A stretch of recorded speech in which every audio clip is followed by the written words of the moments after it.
اسے میرے دوست عزیزو، ہمیں سب سے پہلے اپنی کمائی کے نقشوں کو علم پر لانا ہوگا، کیونکہ اگر نماز، ذکر، تلاوت، عبادت ہو بھی جاوے تو سوال تو سب سے پہلے اس کا ہے کہ معاملات کے ذریعے سے جو حقوق مارے جا رہے ہیں، ساری عبادتیں حق والے لے اڑیں گے تو یہ عبادات سے تو یوں صفر ہو گیا، اور معاملات میں جو احکام توڑے ہیں، کیونکہ معاملات میں دو حق ہیں، ایک اللہ کا حق ہے، ایک بندے کا حق ہے۔ کمانے اور خرچ کرنے میں ایک سب سے پہلے اللہ کا حق ہے۔ اللہ کا حق یہ ہے کہ میرے حکم کے مطابق کما رہا ہے یا نہیں، اور دوسرا حق یہ ہے اللہ کا کہ زکوٰۃ ادا کر رہا ہے کہ نہیں۔ پھر خرچ کرنے میں بھی کہ خرچ کرنے میں اللہ کا حکم بندوں کے حقوق کا ہے۔ تو میں نے عرض کیا کہ اگر معاملات میں حکم توڑے گئے تو عبادات تو جتنی ہیں وہ تو بندے لے اڑیں گے حق کے، اپنے حق کے بدلے میں۔ پھر سوال اس کا ہوگا کہ مال کہاں سے کمایا، کہاں خرچ کیا۔ میرے دوستوں، عزیزوں، بزرگوں، حضرت فرماتے تھے لوگ تھوڑا سا حرام کھانے کو معمولی سمجھتے ہیں، حالانکہ لقمہ سمندر ہے، خیالات اس کے موتی ہیں۔ جیسی غذا ہوگی ویسے خیالات، جیسی غذا ہوگی ویسے خیالات۔ اس لیے سب سے پہلا سوال میرے نزدیک عبادات سے پہلے مسئلہ معاملات کا ہے، کیونکہ طہارت نماز سے پہلے ہے، طہارت نماز سے پہلے ہے۔ دیکھو میرے دوستو، طہارت یہی نہیں ہے کہ غسل کر لیا، وضو کر لیا، نہیں۔ علماء نے لکھا ہے کہ جسم بدن کے خون کا پاک ہونا، سود سے، جھوٹ سے، غبن سے، دھوکے سے، اس سب کا پاک ہونا، یہ بھی ظاہری طہارت ہے، یہ بھی ظاہری طہارت ہے۔ کہ سب سے پہلے اپنے معاملات کو حکم پر لاؤ، معاملات کو حکم پر لاؤ، کیونکہ طہارت عبادت سے پہلے ہے۔ معاملات کو حکم پر لاؤ۔ سود کا ایک لقمہ، خدا کی قسم، سگی ماں کے ساتھ 70 مرتبہ زنا کرنے سے زیادہ گندگی اپنے اندر رکھتا ہے۔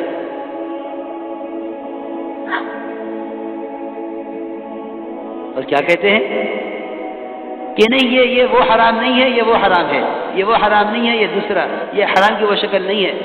ہماری بات یاد رکھیو، کسی چیز کے حرام ہونے کی بنیاد، کسی آلے کے حرام ہونے کی بنیاد وہ مصنوعات اور ٹیکنالوجی پر نہیں ہے۔ کیوں؟ اس لیے کہ شیطان کو اس کام میں پوری مہارت ہے کہ وہ مسلمان کو آلات محرمات اتنی نئی شکل سے بنا کر پیش کرے گا کہ پچھلے کسی زمانے میں وہ شکل اس حرام کی کہیں نہیں ملے گی۔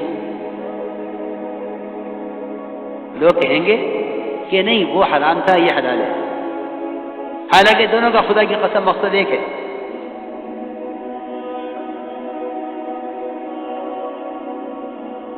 دونوں کا مقصد ایک ہے، یہ بھی حرام ہے، یہ بھی حرام ہے۔ شکل کے بدلنے سے حکم نہیں بدلتا۔ سوال اس کا ہے کہ اس حرام آلے سے کیا چیز تیار کی جا رہی ہے۔ اگر وہ چیز اس سے پہلے اس کے بغیر تیار کی جاتی تھی تو اب صرف اس کے تیار کرنے کا طریقہ بدلا ہے، حرام اپنی جگہ موجود ہے۔ اسی لیے حدیث میں بہت تاکید سے فرمایا، بہت تاکید سے، الحلال بین والحرام بین۔ یہ جو مشتبہات ہیں یہ کیا چیزیں درمیان میں، کہ یہ درمیان میں جو چیز ہے یہ حرام کی وہ شکل ہے جس کو معروف طریقے سے بدل دیا گیا ہے۔ اب یہ کہتے ہیں کہ نہیں وہ حرام ہے، یہ حلال ہے۔ حالانکہ کام دونوں کا ایک ہے۔ اس لیے میرے دوستو عزیزوں، تقوی کے بغیر تو مسلمان زندگی کے کسی شعبے میں کامیاب ہو نہیں سکتا۔ اور یہ بھی یاد رکھنا کہ تقوی کے بغیر یہ کوئی برکت، کوئی نصرت، اللہ کا کوئی وعدہ اپنے لیے پورا نہیں کرا سکتا، کیونکہ اللہ تعالیٰ نے جو وعدے کیے ہیں محض تقوی پر کیے ہیں۔ من یتق اللہ یجعل لہ مخرجا، پہلا وعدہ یہ ہے تقوی پر کہ ہم متقی کے لیے نکلنے کا راستہ بنائیں گے، چاہے ساتوں آسمان زمین ملا دیے جاویں، ان کے درمیان ایک آدمی کو بند کر دیا جاوے اور وہاں اس کو حرام کا موقع دیا جاوے اور یہ بچ کر بھاگنا چاہے تو اللہ ساتوں آسمان زمین سے نکلنے کا راستہ بنائیں گے۔ اللہ نے کیا ہے۔ یوسف علیہ السلام نکلتے چلے گئے، سارے دروازے بند تھے، اگر ایک اگر بیٹھ جاتے کہ حرام سے بچنے کا موقع نہیں ہے، نہیں، ایسا نہیں ہے، بلکہ جو حرام سے بچنا چاہتا ہے راستے اس کے لیے کھلتے ہیں۔ یہاں سے زمانے میں طے ہو گیا ہے کہ کیونکہ حالات ایسے ہیں اس لیے ارادہ ہی نہ کرو حرام سے بچنے کا، کہاں تک بچے؟ پہلا وعدہ تقوی پر یہ ہے کہ ہم نکلنے کا راستہ بنا لیں گے۔ یوسف علیہ السلام کے لیے سارے دروازے کھلتے چلے گئے۔ پھر یہ بھی نہیں کہ تم ایک دفعہ بچو گے تو ہم تمہیں بچا کے تمہیں کامیاب کر دیں گے، کہ نہیں، ہم تمہارے تقوی کا امتحان لیں گے۔ تقوی کا امتحان یوسف علیہ السلام کو جیل میں جانا ہے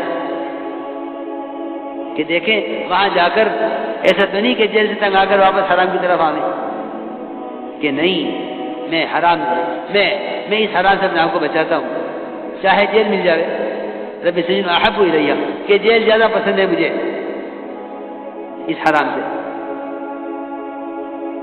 جیل میں دعوت دیتے رہے آنے والوں کو، اللہ کی توحید کی دعوت پہلے دی اور خواب بیان کرنے والوں، خواب پیش کرنے والوں کے خواب کی تعبیر بعد میں دی۔ وہاں بھی پھر تنبیہ ہوئی کہ نجات پانے والے سے کہہ دیا تھا کہ میرا ذکر کر دینا بادشاہ کے سامنے، اللہ کی شان، کہ وہاں شیطان نے یوسف علیہ السلام کو اللہ کی یاد بھلا دی۔ انسا الشیطان ذکر ربی، ذکر ربی یوسف۔ یہاں علماء نے تفسیر کی ہے کہ یوسف علیہ السلام کو شیطان نے اس وقت اللہ کی یاد بھلا دی کہ ہم سے کیوں نکلنے کے لیے جیل سے، جب آنے کے لیے ہم سے کہا تھا، بادشاہ کے پاس کیوں کہلوایا؟ سنو، تو میں عرض کر رہا تھا کہ تقوی پر اللہ رب العزت ہر تنگی سے نکالیں گے۔ دوسرا وعدہ یہ ہے کہ جو تقوی اختیار کرے گا ہم اس کے لیے اس کو ایسی جگہ سے رزق دیں گے جہاں اس کا گمان خیال نہیں پہنچے گا۔ اور ایک یہ فرمایا کہ ہم متقی کام میں آسانی پیدا کر دیں گے۔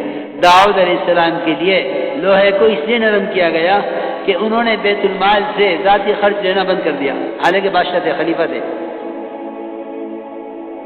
ذاتی خرچ بیت المال سے لیتے تھے۔ اللہ کو اس بات پسند نہیں تھی کہ حاکم حکومت کرے، یعنی رعایا کی خدمت کرے اور رعایا کے مال میں سے اپنی ذات پہ خرچ کرے، اس کا کوئی تصور ہی نہیں تھا، اس کا کوئی تصور ہی نہیں تھا کہ حاکم رعایا کے مال سے اپنی ذات پہ خرچ کرے۔ جو حکومتیں کرتے تھے آخرت کے لیے وہ ڈرتے تھے کہ آخرت ضائع ہو جائے گی، اس لیے رعایا کے مال سے کوئی فائدہ نہ اٹھانا کہ آخرت ضائع ہو جائے گی۔ اسی لیے داؤد علیہ السلام لیتے تو تھے خرچ بیت المال سے اور 4000 درہم لیتے تھے، لیکن اللہ کو یہ بات پسند نہیں تھی۔ اللہ تعالیٰ نے داؤد علیہ السلام کے، کیونکہ ان کا معمول یہ تھا کہ وہ رات کو بہ بدل کے پھرتے تھے اور پوچھتے تھے لوگوں سے کہ تمہارا بادشاہ جو ہے داؤد یہ کیسا آدمی ہے، تاکہ لوگ میرا حال بتاویں۔ آج تو کوئی اس کے لیے بھی تیار نہیں، کوئی ٹوک دے اس کو تو اس کو اپنا محسن سمجھے۔ وہاں تو کوشش یہ تھی کہ بھیڑ بدل کے پھرو تاکہ ہمارے بارے میں لوگ صحیح رائے قائم کر سکیں۔ یہاں تو ٹوکنے پر بھی تیار نہیں ہے سننے کو۔